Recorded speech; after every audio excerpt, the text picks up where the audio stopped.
কি গো গিন্নি, আজকে কোথায় চললে? উলুবেড়িয়ার রাজ দেখতে যাব তো। হ্যালো বন্ধুরা, কেমন আছো? আজকে আমরা চলেছি উলুবেড়িয়ার রাজ দেখতে। আমরা ফুলেশ্বর স্টেশনে ট্রেনে করে নেমেছিলাম। তারপরে আমরা লাইনটা টপকে হাঁটা পথে রওনা দিয়েছি। দেখো, এখানে শুটকি মাছের আড়ত এই উলুবেড়িয়া ফুলেশ্বরে তোমরা দেখতে পাবে। তোমরা চাইলে কিন্তু টোটো করে আসতেই পারো। আমরা একদম সহজে কিপটেমি করেছি, তাই হেঁটে হেঁটে এখানে এসছি। হ্যাঁ, তুমি তো কিপটেমি করবেই, সব জায়গাতেই তোমার কিপটেমি। দেখো না, আমাকে হাঁটিয়ে হাঁটিয়ে কত দূর নিয়ে এসেছে। একদম বেশি বকবে না, সামনে উলুবেড়িয়া থানা দেখতেই পাচ্ছ।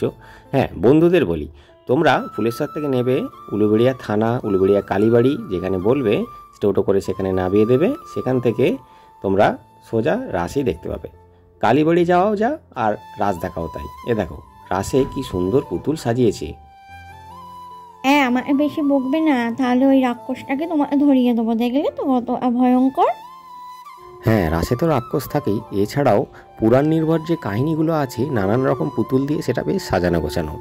আমরা রাস দেখতে দেখতে তারপরেই উলুবেড়িয়া কালীবাড়িতে চলে এলাম। এর পাশেই ঠিক উলুবেড়িয়া কালীবাড়ি। প্রণামী বাক্সে প্রণামী দিয়ে আমরা প্রণাম করলাম। হ্যাঁ, দেখো, এটা কিন্তু আনন্দময়ী মায়ের মন্দির, মানে উলুবেড়িয়া কালীবাড়ির যে কালী ঠাকুর তার মন্দির। কি সুন্দর সাজিয়েছে। হ্যাঁ, তারপরে আমরা বলতে বলতে মেলার মধ্যেও এসে গেছি। কত খাবার। এই খাওয়াবে তুমি আমাকে?